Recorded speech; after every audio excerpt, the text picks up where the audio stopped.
Imagine for a moment that you are a pilot flying from Los Angeles to New York City. Just before takeoff, you nudge the nose of the plane slightly, just 3.5 degrees to the south. It feels like nothing. To the passengers, the shift is completely unnoticeable. But as you fly across the country, that tiny deviation compounds. You don't end up in New York. You end up in Washington, D.C., hundreds of miles away from your destination. This is the staggering power of small changes. In our lives, we often wait for a lightning bolt of inspiration or a massive breakthrough moment to change our trajectory. We think that to lose 50 pounds or build $1 million business, we need to take massive life-altering action. But James Clear, the author of the global phenomenon Atomic Habits, argues the exact opposite.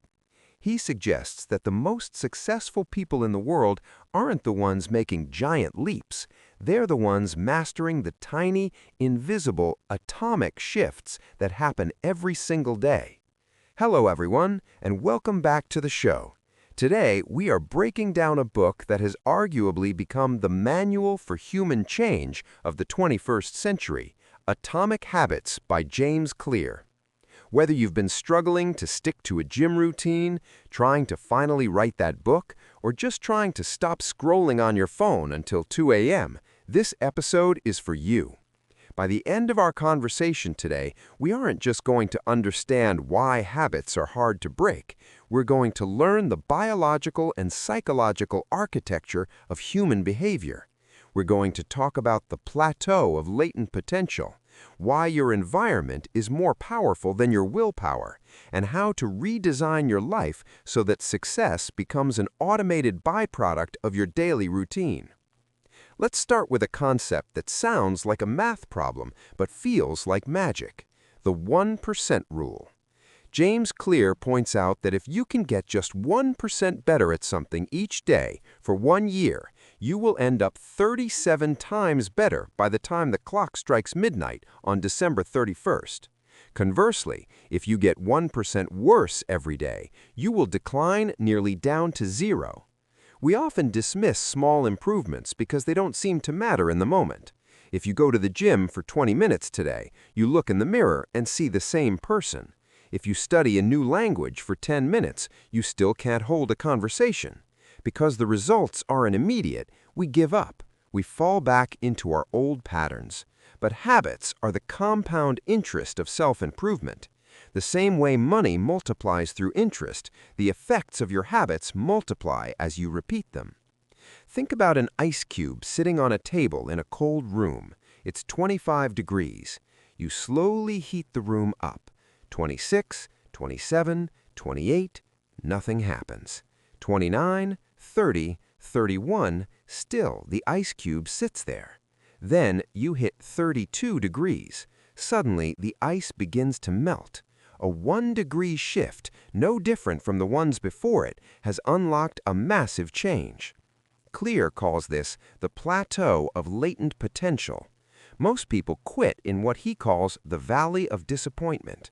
They put in work for weeks or months and see no results, so they think this isn't working.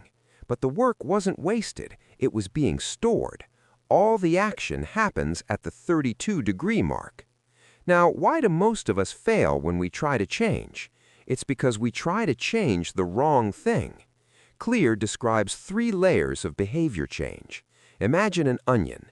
The outer layer is your outcomes: losing weight, winning a championship, publishing a book. Most people start here. The second layer is your processes, your gym routine, your filing system at work. But the deepest, most core layer is your identity. This is your worldview, your self-image, your judgments about yourself and others. Most of us set goals based on outcomes. We say, I want to be thin, which is an outcome-based habit. Instead, we should focus on identity-based habits. The difference is subtle but profound. If someone offers you a cigarette and you say, no thanks, I'm trying to quit, you still see yourself as a smoker who is trying to be something else. But if you say, no thanks, I'm not a smoker, you have shifted your identity.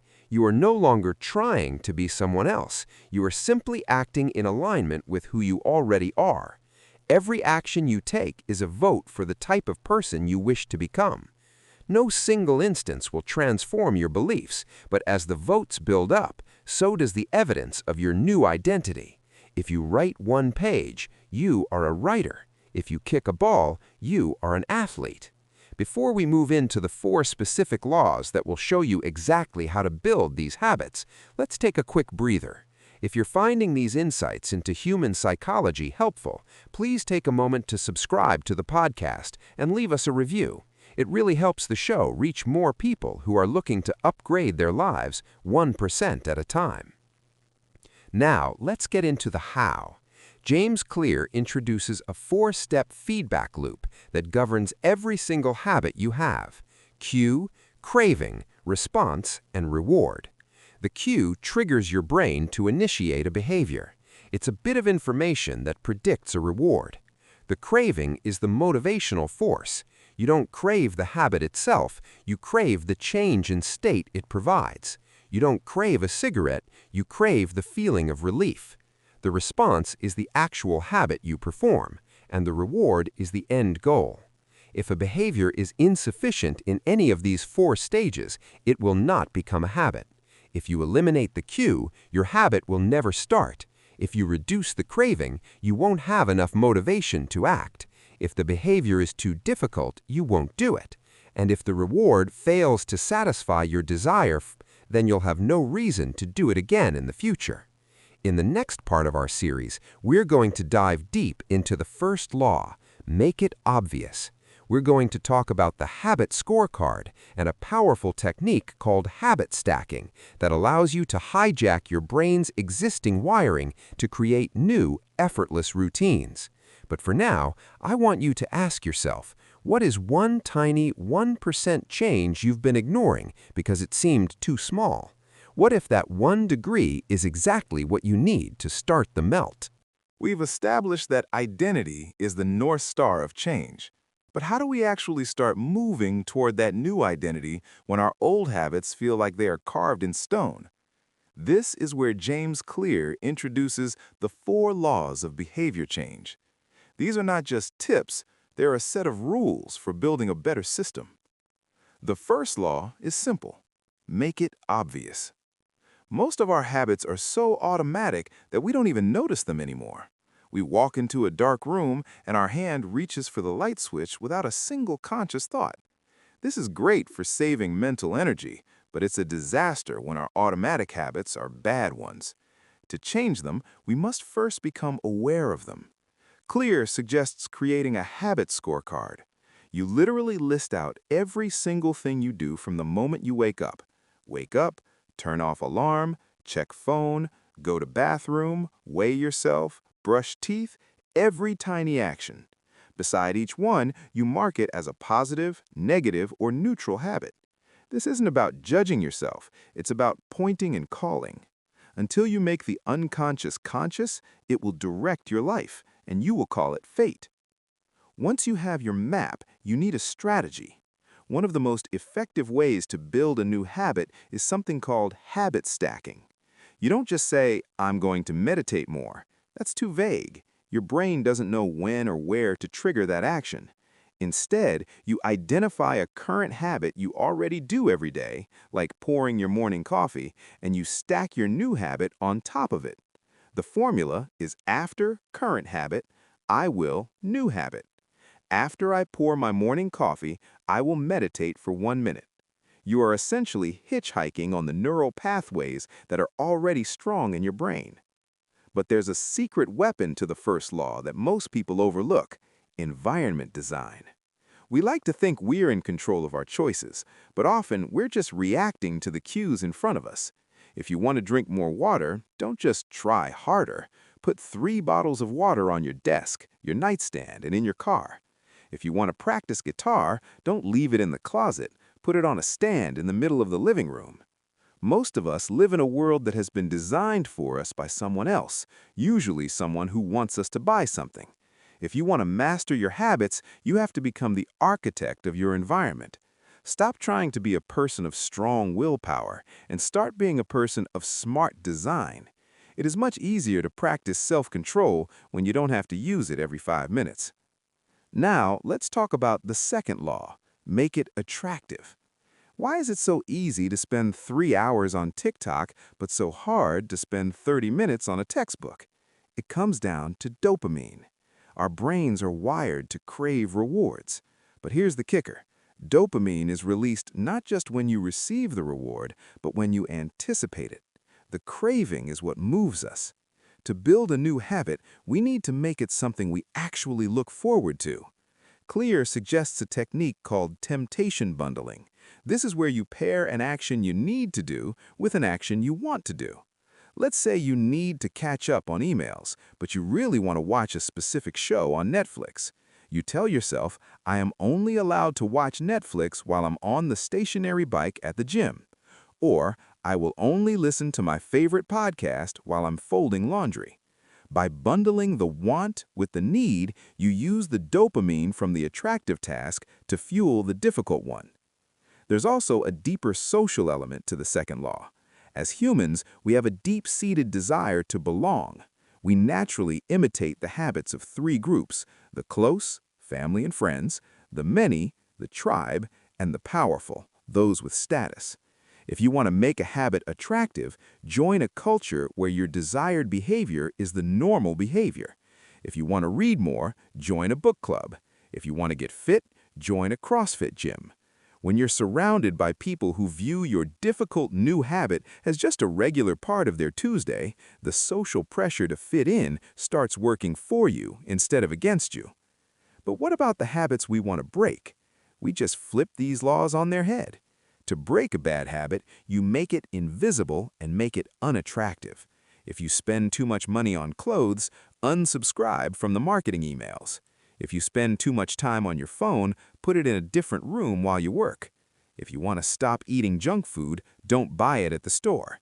If it's not in your house, you have to make a conscious, difficult decision to go get it. You are increasing the friction between you and the bad habit. Before we move into the easy and satisfying laws in the final part of our episode, I want to leave you with a thought about motivation.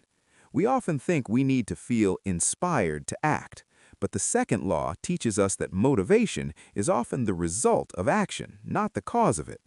When you make a habit attractive through bundling or social connection, you don't need a massive amount of internal drive. You just need a system that pulls you forward. Are you ready to see how we can make even the most daunting tasks feel effortless? In the final segment, we'll explore the 2-minute rule, the single most effective way to stop procrastinating, and how to make sure your habits stick for a lifetime. We have made our habits obvious, and we've made them attractive. Now we come to the part where most people stumble, the actual execution. This brings us to the third law: make it easy. In a world that praises hustle and grind, it sounds counterintuitive to say we should make things easy, but human nature follows the law of least effort. We will naturally gravitate toward the option that requires the least amount of work.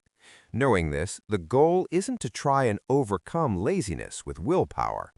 It's to reduce the friction associated with good behaviors. Think of it like a garden hose with a kink in it. You can turn up the water pressure, that's your willpower, but the most effective way to get water flowing is to simply unkink the hose. Clear introduces the 2-minute rule to help with this. The rule is simple. When you start a new habit, it should take less than 2 minutes to do. Read before bed becomes read 1 page. Do 30 minutes of yoga becomes take out my yoga mat. Run 3 miles becomes tie my running shoes.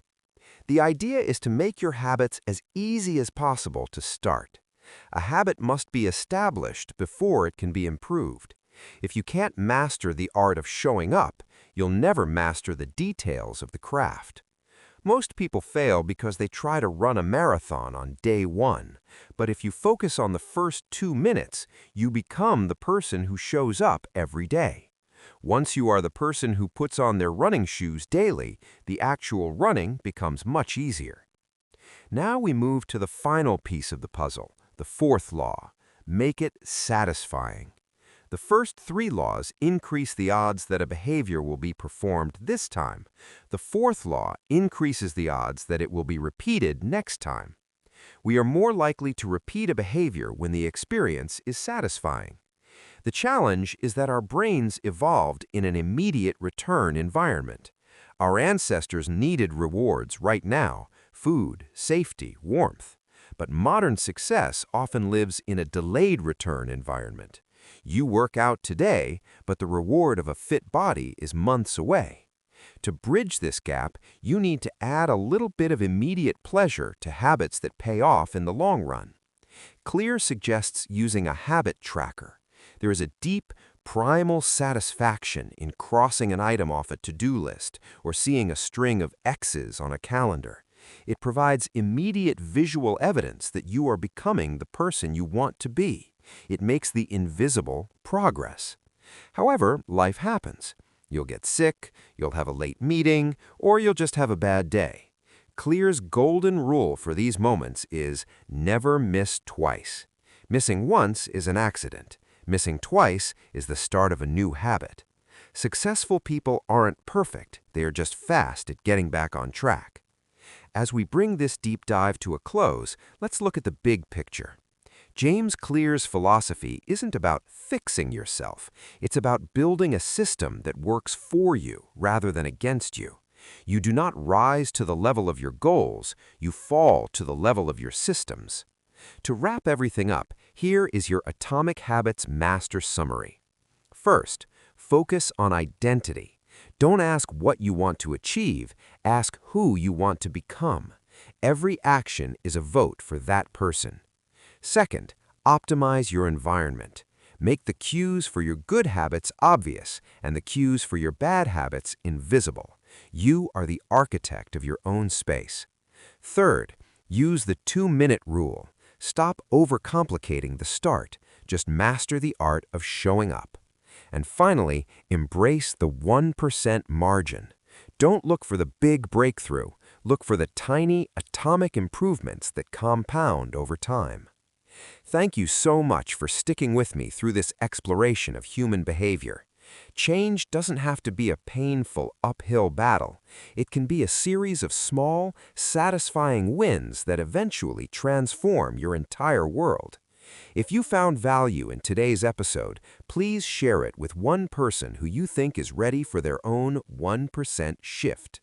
Until next time, stop worrying about the finish line and start focusing on the system. Keep showing up, keep voting for your new identity, and remember, your habits are the atoms of your life, small but powerful enough to create everything.